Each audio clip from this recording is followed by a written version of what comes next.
J'espère que vous allez tous bien. Je balaye du regard un petit peu l'auditoire. Je vois surtout des sourires, que Dieu soit béni. Mais ce n'est pas un péché, peut-être, de ne pas arriver à sourire ce matin. Parce qu'il y a des moments difficiles. Et c'est pour ça qu'on se réunit dans la communion fraternelle. Et surtout qu'on se concentre plus que jamais au travers d'un culte pour nous concentrer sur notre Seigneur, qui est capable de nous raviver, de nous fortifier par sa parole. Il envoie sa parole et il les bénit. Permettez qu'on lise un texte, donc, évidemment de la parole de Dieu en introduction, la première épître de Jean, chapitre 4. Alors, c'est une lecture qui va comporter plusieurs versets, donc du verset 7 jusqu'au verset 17. 1 Jean, chapitre 4, du verset 7 jusqu'au verset 17. Alors, je vais entendre le bruit des feuilles, s'il vous plaît.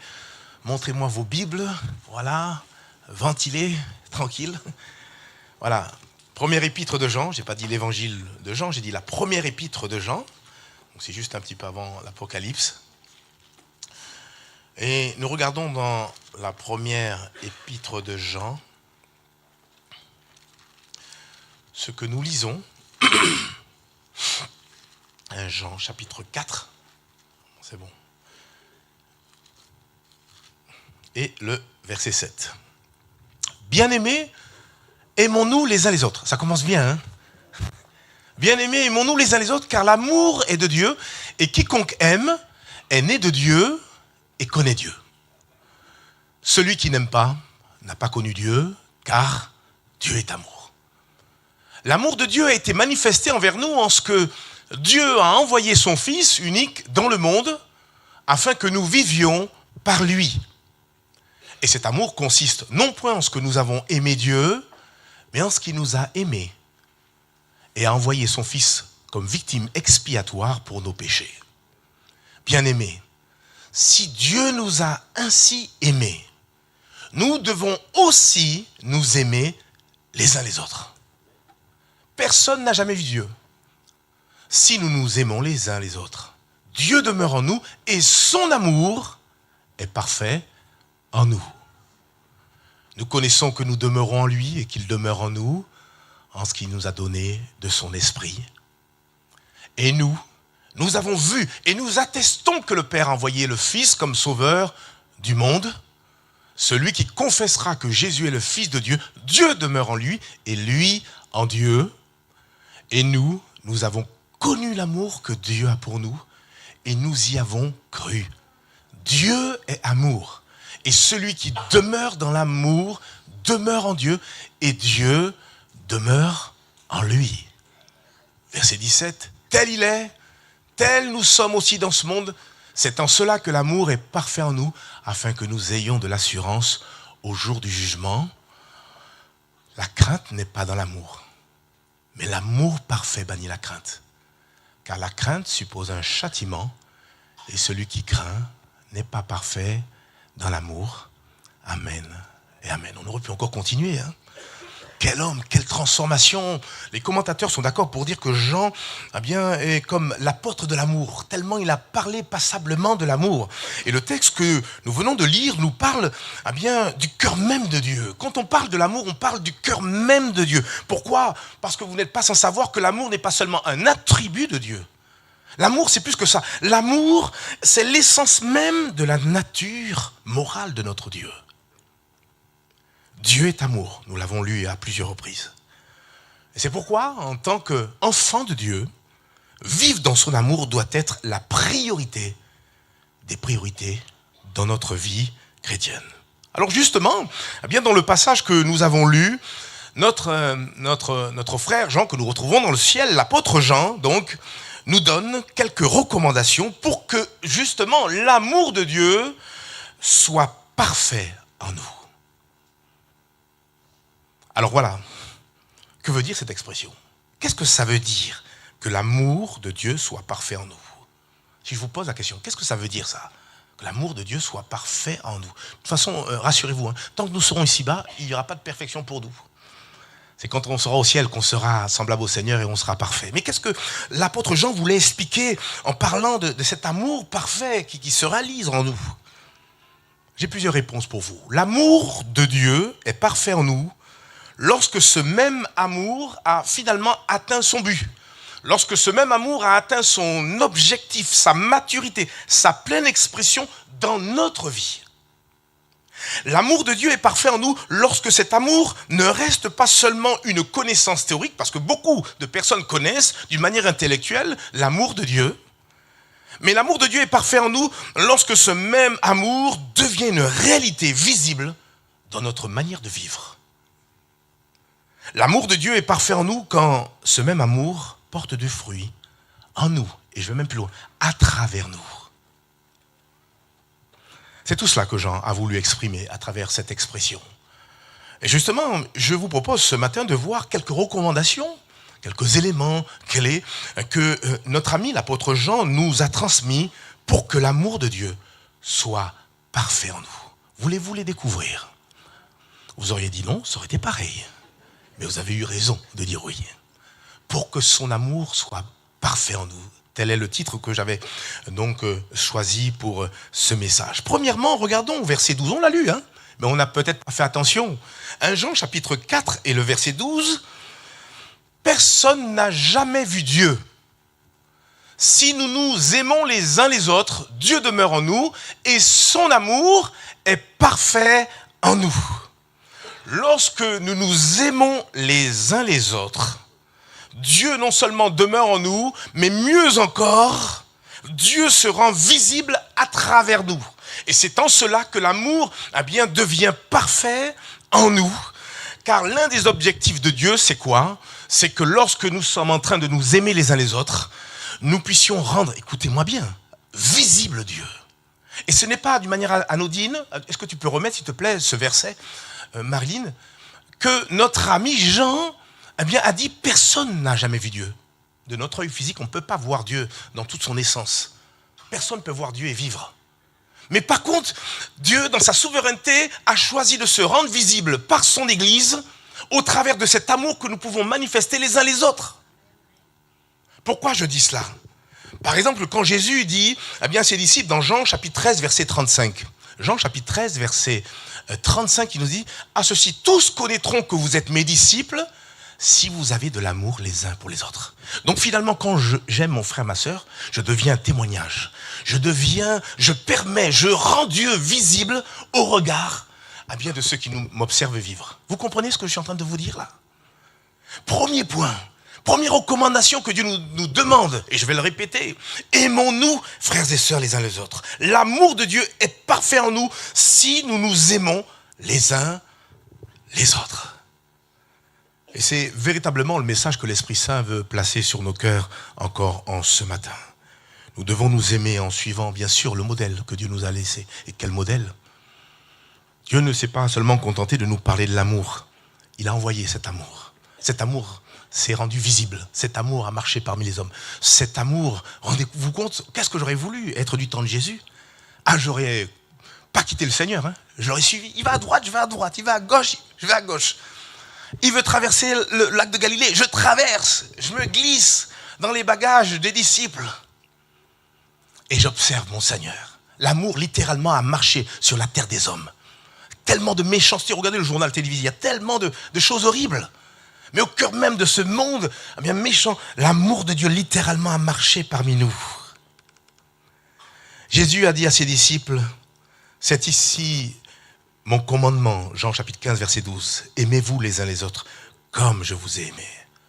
Et c'est vrai, durant son séjour, Jésus nous a montré comment nous devons nous aimer. Jésus nous a aimés avec un amour, excusez-moi l'expression, sans faille. Cherchez, regardez au travers des lignes, entre les lignes. L'amour de Dieu a été sans faille. En parole, en action ou autre, il était l'amour incarné. C'est pour ça que je peux comprendre que les enfants pouvaient venir vers lui. Tout le monde pouvait s'approcher en toute tranquillité. Personne ne pouvait craindre de pouvoir s'approcher du Seigneur parce qu'il était amour. Jésus, par amour pour nous, a accepté même de mourir sur la croix. D'ailleurs, lui-même a dit, Jean 15, verset 13, il n'y a pas de plus grand amour que de donner sa vie pour ses amis.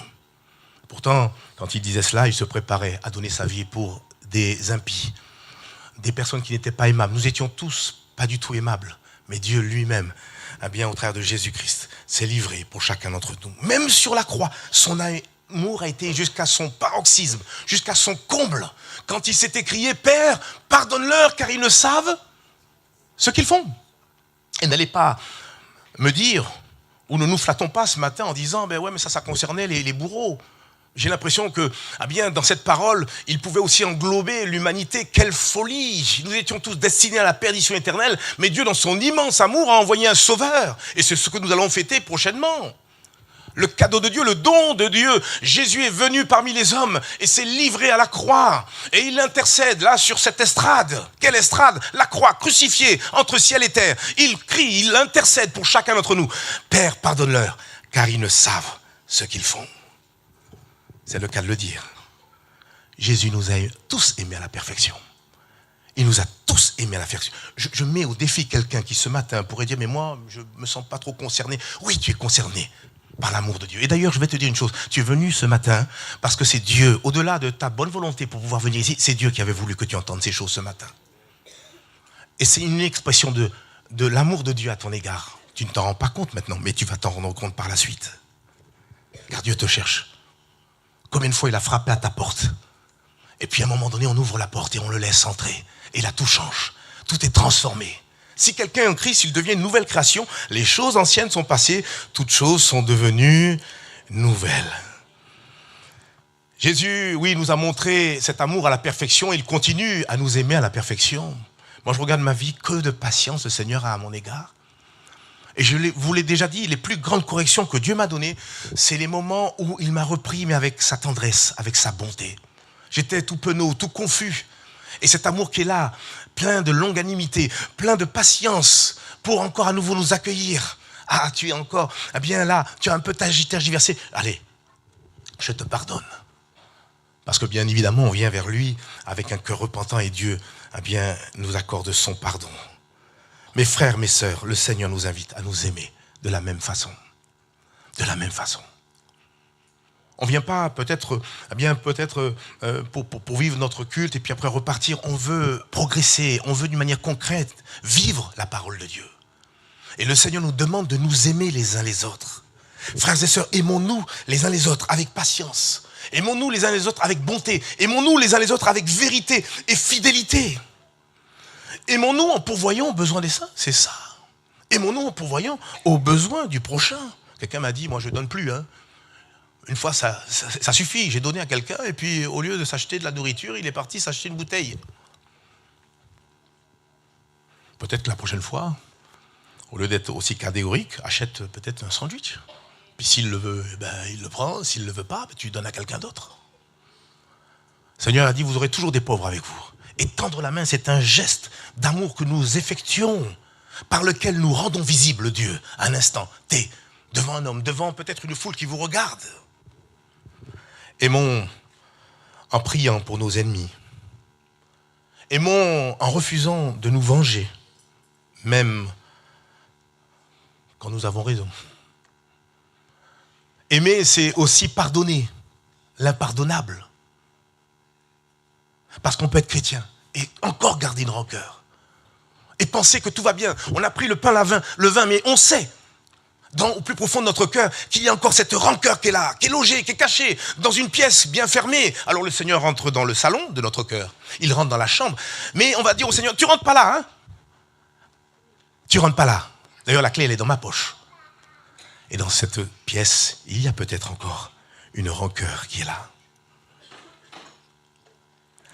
Chaque fois que nous pratiquons l'amour, ce dernier se perfectionne en nous. Et la question que nous pourrions tous nous poser ce matin, et je me la pose, que voient les gens lorsqu'ils nous regardent vivre? Frères et sœurs, soyons assez vrais ce matin pour nous poser cette question. Que dit-on de nous? Que voient les gens lorsqu'ils nous observent, lorsqu'ils nous regardent vivre, frères et sœurs? Voient-ils des hommes et des femmes qui sont animés par l'amour parfait de Dieu? Il y a peut-être une prière que nous pourrions tous formuler. Seigneur, fais de nous des témoins authentiques de ton amour. Aide-nous à aimer comme toi tu continues à nous aimer. Comme toi tu nous as montré comment aimer. Afin que ton amour soit parfait en nous. Amen, frères et sœurs. Aimons-nous, afin que l'amour de Dieu soit parfait, afin que l'amour de Dieu puisse atteindre son plein accomplissement, sa pleine maturité au travers de nous. Autre recommandation que l'apôtre nous laisse pour que justement l'amour de Dieu soit parfait au-dedans de nous, nous le retrouvons toujours dans cet épître. 1 Jean chapitre 2 et le verset 5. L'amour de Dieu est parfait lorsque nous gardons ses commandements. Alors là, j'aurais aimé entendre un amen. Mais il y a le décalage horaire, il y a plein de choses qui... Ou Joël, t'as pas parlé assez fort. 1 Jean chapitre 2 verset 5. Mais celui qui garde sa parole, l'amour de Dieu est véritablement parfait en lui. Par là, nous savons que nous sommes en lui. Et nous retrouvons notre terme encore. L'amour de Dieu est véritablement parfait en lui. L'amour est parfait par excellence lorsque nous gardons la parole. Et j'ai aimé l'introduction à la Sainte Seine tout à l'heure. Quand notre frère nous a rappelé qu'il était important, et c'est Jésus d'ailleurs qui parle, qui s'adresse à une de ces églises, et il va dire, parce que tu as gardé la parole de la persévérance en moi, je te garderai au jour de l'épreuve qui viendra sur toute la surface de la terre. Frères et sœurs, si on espère, et je ne veux pas être un prophète de mauvais augure ce matin, mais si on espère que les choses vont s'améliorer, on est en train de se fourvoyer. Parce que les choses deviennent de plus en plus difficiles. Et même l'Église est éprouvée. Même le Seigneur permet même que l'Église passe au crible. Et seuls ceux qui resteront attachés au Seigneur pourront rester spirituellement debout. Parce que je peux venir à l'Église et puis être complètement à l'extérieur du royaume de Dieu. Mais celui qui garde sa parole, la parole de la persévérance en moi, celui-là, je le garderai au jour de la tentation. Celui qui garde sa parole, on le relit, 2 verset 5, 1 Jean 2 verset 5, l'amour de Dieu est véritablement parfait en lui. Par là, nous savons que nous sommes en lui. Il dit celui qui garde sa parole. Il ne dit pas celui qui connaît sa parole. Il y en a qui sont capables de débiter la parole avec des versets pop, pop, pop, pop, pop, pop, pop, pop, pop. Mais il est question de garder la parole de Dieu. Et je nous pose la question parce qu'il faut, lorsqu'on lit la parole de Dieu, s'arrêter, méditer, poser les bonnes questions. C'est quoi garder la parole de Dieu ? Garder la parole de Dieu signifie la recevoir. Ça commence par là. Parce que si je viens ce matin, et si mon cœur n'est pas disposé à la recevoir, en plus il est question dans l'épître de Jacques de la recevoir avec douceur. Si dès que j'entends pardon, je ne la reçois pas. Alors garder la parole, c'est tout ça. C'est non seulement la recevoir, mais aussi la méditer. On va ruminer cette parole, on va y réfléchir, on va s'y arrêter. On va laisser le Saint-Esprit nous parler de l'intérieur. Garder la parole, c'est aussi l'aimer. Mais c'est surtout la mettre en pratique. C'est ça, garder la parole. Si on veut être simple, c'est surtout la mettre en pratique. Garder la parole, c'est aussi laisser Dieu nous former, laisser Dieu nous guider, laisser peut-être aussi Dieu nous corriger à travers elle. Garder la parole consiste à dire à Dieu, Seigneur, non pas ma volonté, mais la tienne. Et ça, c'est pas évident. Quand le Seigneur abonde dans notre sens, on est capable de dire, Seigneur, non pas ma volonté, mais la tienne. Ben oui, on a le vent derrière le dos. Mais quand le Seigneur nous dit, non, ta direction là, c'est exactement l'opposé que je veux pour toi, il faut arriver à dire, Seigneur, non pas ma volonté, mais ta volonté. Garder la parole consiste surtout à obéir à ses commandements. Car on ne peut pas prétendre aimer Dieu tout en refusant d'obéir à sa parole. Pourquoi je dis cela ? Parce que le Seigneur lui-même en parle. Ou même l'apôtre Jean aussi en parle, 1 Jean chapitre 5 verset 3. L'amour de Dieu, toujours en restant dans l'épître de Jean, l'amour de Dieu consiste à garder ses commandements. Et l'apôtre Jean, inspiré par le Saint-Esprit, rajoute, et ses commandements ne sont pas pénibles. Dire, c'est plus dur que moi, ou c'est infaisable, on est en train de se mentir, frères et sœurs. Parce que Dieu qui est fidèle et juste ne nous demandera jamais quelque chose que nous ne pouvons pas arriver à faire. Surtout avec sa grâce et sa force. Parce que je peux concevoir que sur le plan physique, il y a des choses qu'on a du mal à faire. Et n'allez pas me faire dire ce que je n'ai pas dit. Mais quand on désire mettre en pratique cette parole, le Saint-Esprit nous donne la force de pouvoir faire et accomplir même ce qui était impensable à notre esprit. Je vous ai déjà raconté, pour moi c'est un témoignage tellement fort. Cette jeune fille qui en son temps avait été abusée pour ne pas utiliser un autre mot, par son père et par ses frères. Et tellement elle était mal, cette personne, je parle pas d'un conte de fées, je parle d'une personne que j'ai rencontrée, à qui j'ai parlé, et qui, entre-temps, a connu la grâce de Dieu. Et cette personne était tellement mal qu'elle a voulu se transformer, se changer de fille. Elle est passée, homme, par une opération qui, d'ailleurs, s'est plus ou moins bien passée. Elle est même passée à la télé. Mais vous comprenez, je tairai son nom. Et cette personne qui aspirait même au suicide, à un moment donné a rencontré le Seigneur parce que le Seigneur s'est croisé la route de ces personnes qui sont, oh, combien bas tombées. Et cette personne a été littéralement transformée au contact de l'amour de Dieu. Et elle n'avait, on ne pouvait pas l'arrêter, elle avait une joie à parler de ce que Jésus-Christ avait fait dans sa vie. Cette personne allait courir, aller chercher et parler du Seigneur aux transgenres, à toutes ces personnes, à toutes ces personnes, ces catégories de personnes qu'on aurait tendance à juger ou à critiquer. Et cette jeune femme a bien parlé de l'amour du Seigneur. Et à un moment donné, elle a été poussée par le Saint-Esprit dans sa marche avec Dieu. Elle a été poussée à rassembler sa famille, la même famille qui l'avait fait du mal. Elle a aligné son père, elle a aligné ses frères. Il avait abusé. Et je vous épargne certaines choses. Et avec une force, la force de l'amour, elle a su dire à son père et à ses frères, vous m'avez fait beaucoup de tort. Mais aujourd'hui, parce que Jésus a changé ma vie, je vous pardonne. Cet instant, tout le monde a baissé la tête. La puissance. Et je vous dis, à ce moment-là, Dieu s'est rendu visible.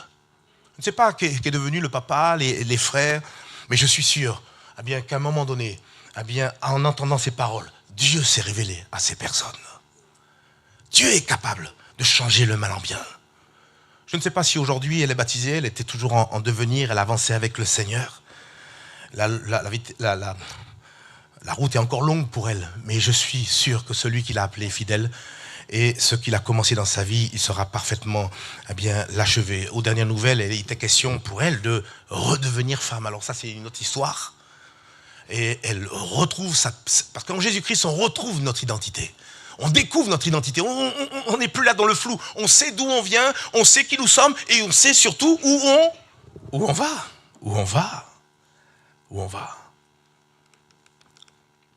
Jésus a dit la chose suivante, Jean chapitre 14 et le verset 21. Celui qui a mes commandements et qui les garde, c'est celui qui m'aime. Alors si ce matin tu disais, mais Seigneur, est-ce que je t'aime ou pas?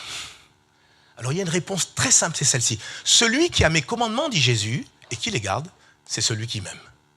Et celui qui m'aime sera aimé de mon Père, je l'aimerai et je me ferai connaître à lui.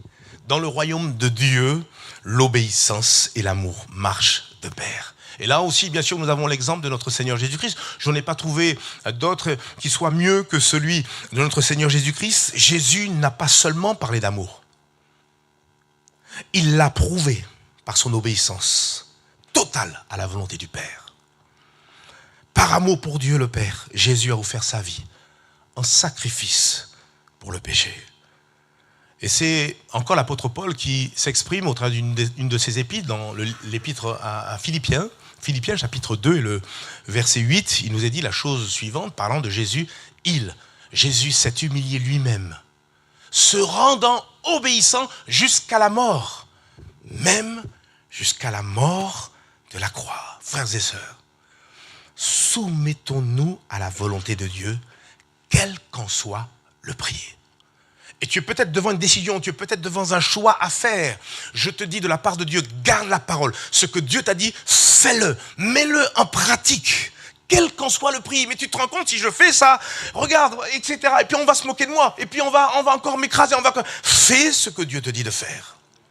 Demandons au contraire à Dieu qui nous aide à obéir à sa voix. Car c'est ainsi que l'amour de Dieu sera parfait en nous. Et je rajoute, c'est ainsi que Dieu en retour sera te justifier, sera intervenir pour toi, sera te donner à sortir plus que vainqueur de ta situation. Amen et amen. Frères et sœurs, gardons la parole. C'est pour ça qu'il faut qu'on l'ouvre. Toutes les fois où nous nous rassemblons, la parole de Dieu est ce qui va nous suivre même jusque dans l'éternité. parce que la parole de Dieu est éternelle.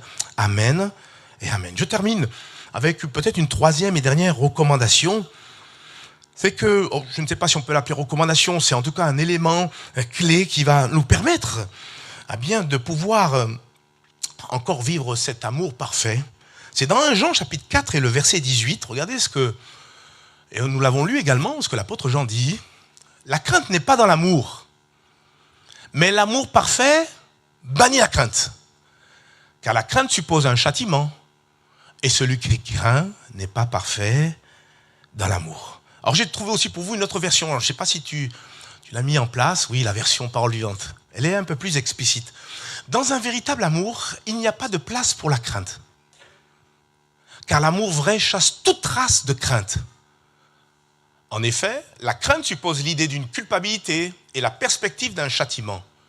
Celui qui vit dans la peur, sous-entendu la peur du jugement, montre par là que l'amour n'a pas encore atteint en lui son parfait développement.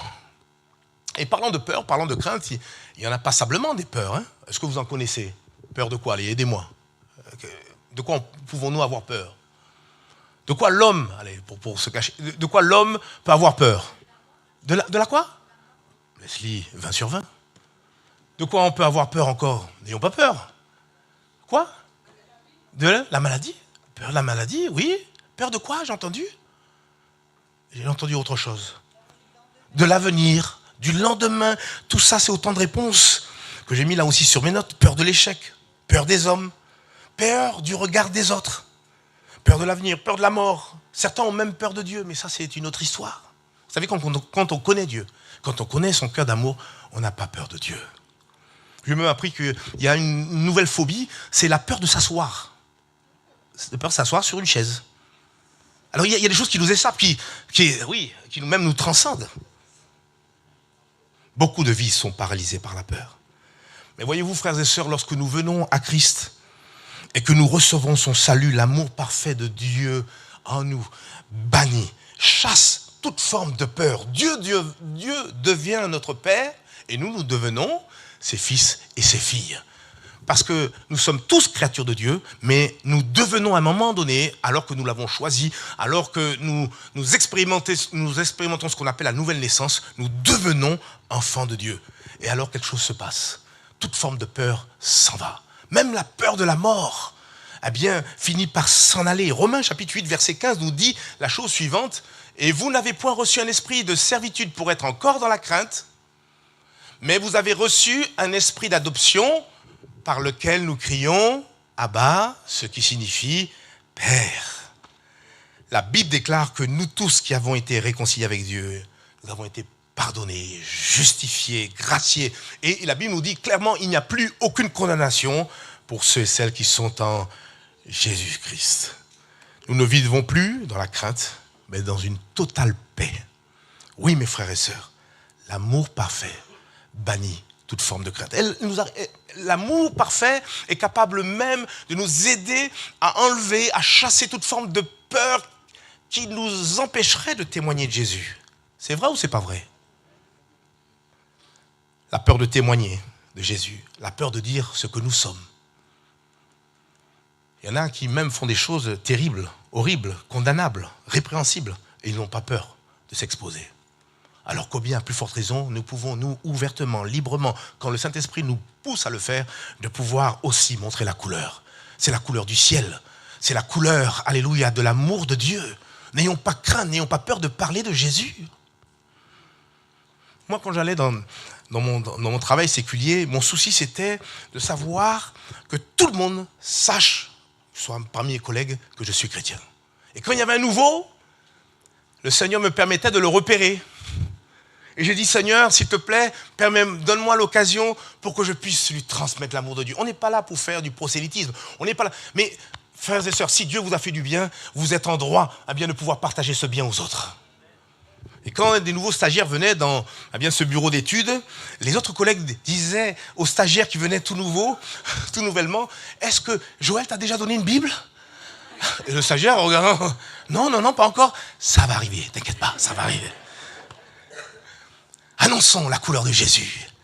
N'ayons plus de crainte, plus de peur. Quand le Saint-Esprit nous remplit, quand l'amour de Dieu nous remplit, frères et sœurs, nous avons de la joie. Tant pis pour les moqueries, tant pis pour les railleries. Mais nous parlons de Jésus de tout notre cœur, car nous savons en qui nous avons cru. Même notre ami Pierre, qui ne connaît pas Pierre, l'un des disciples de Jésus, qui à un moment particulier a bien eu de la crainte. Et on peut le comprendre, je ne veux pas lui jeter la pierre. Je ne jetterai pas la pierre à Pierre. Qu'est-ce que nous aurions fait à sa place? Mais la peur l'a saisi. Et il n'a pas su à ce moment-là témoigner de Jésus. Et il a même renié son Seigneur 3 fois. Mais lorsque Jésus, par la suite, l'a restauré, l'a réhabilité, lorsque lui-même, Pierre, a expérimenté le baptême du Saint-Esprit, alors une nouvelle assurance est venue. Il prêchait avec assurance et il va dire plus tard, eh bien, je ne puis me taire. Et regardez, s'il faut obéir aux hommes plutôt qu'à Dieu, car je ne peux pas parler de ce que j'ai vu et entendu. Et à tue-tête, il parlait de Jésus à qui voulait bien l'entendre. Frères et sœurs, c'est cette fougue que nous avons besoin d'avoir. Les temps sont difficiles et l'Église a sa place dans ce monde de ténèbres pour que nous puissions parler de l'amour du Seigneur. Faisons-le avec sagesse, faisons-le avec intelligence. Mais de grâce, ne laissons pas la peur venir nous tirailler. Alors toi qui luttes avec une certaine peur, ça peut être la peur de témoigner, mais ça peut être aussi notre peur. Certains, c'est la peur de la mort. D'ailleurs, ils ne fêtent même pas leur anniversaire. Parce que plus le temps passe, ils savent qu'ils arrivent jusqu'au bout là. Et l'inquiétude, la peur de l'inconnu, de l'au-delà. Frères et sœurs, si c'est votre cas, demandez à Dieu qu'il vous en libère. Il y a David qui a dit, je crois que c'est dans le psaume 34, « J'ai cherché l'Éternel et il m'a répondu, et il m'a délivré de toutes mes frayeurs. » Je conclus. Je conclus d'ailleurs par ce par quoi nous avons commencé. Permettez-moi de relire 1 Jean chapitre 4 et les versets 7 et 8. 1 Jean 4, 7 et 8. Jean qui dit, « Bien-aimés, aimons-nous les uns les autres, car l'amour est de Dieu. Et quiconque aime est né de Dieu et connaît Dieu. Celui qui n'aime pas n'a pas connu Dieu, car Dieu est amour. » Donc, par rapport à ce qu'on a lu, eh bien surtout au verset 7, l'amour parfait de Dieu est avant tout le fruit de notre nouvelle naissance.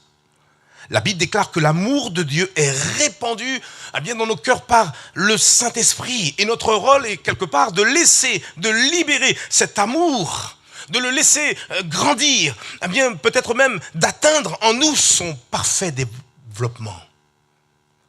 En quoi faisant? On l'a vu ensemble, en nous aimant les uns les autres.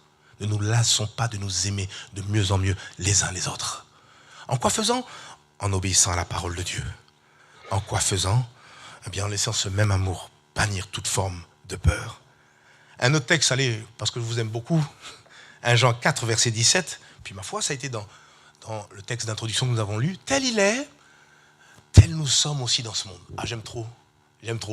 Tel il est, c'est pas tel il a été dans ce monde, mais tel il est présentement. Parce que Jésus n'est plus couronné, Jésus n'est plus couronné d'épines, il n'est plus dans le tombeau. Présentement, il est assis à la droite de la majesté divine. Tel il est, tel nous sommes aussi dans ce monde. Et c'est en cela que l'amour est parfait en nous, afin que nous ayons de l'assurance au jour du jugement. Tel Jésus est dans sa gloire céleste, tel nous sommes appelés à être dans ce monde. Tel Jésus est uni avec Dieu le Père, tel nous devons être unis les uns et les autres. Tel il est dans son caractère, tel nous sommes appelés à pouvoir manifester ce caractère. Ainsi, lorsque nous vivrons ces choses, alléluia, eh bien Dieu nous permettra de voir son amour être parfait au-dedans de nous. Amen. Et amen. Prions le Seigneur. Seigneur, tu nous as parlé d'amour ce matin. Et l'amour, c'est toi. L'amour par excellence trouve sa source en toi. Et en parlant de cet amour, tu étais là présent. Parce que l'amour attire ta présence.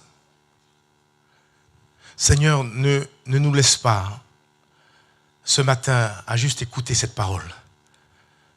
Mais comme nous l'avons lu, aide-nous à la garder précieusement dans notre cœur. Autrement dit, aide-nous à la mettre en pratique.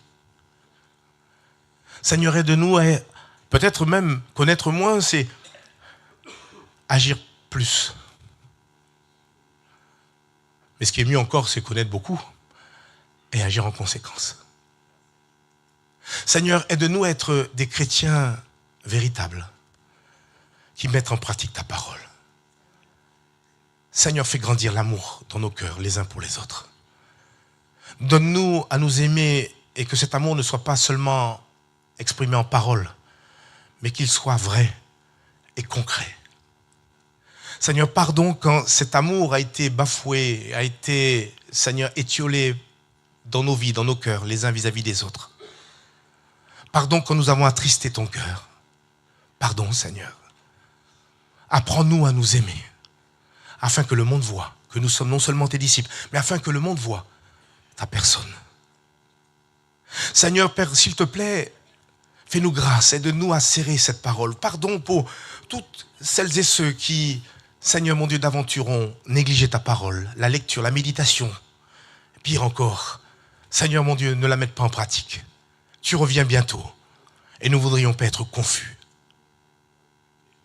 Seigneur Père éternel, que ton amour en nous, que ta présence, que l'action du Saint-Esprit, Seigneur, nous donne à chasser toute forme de peur, de crainte.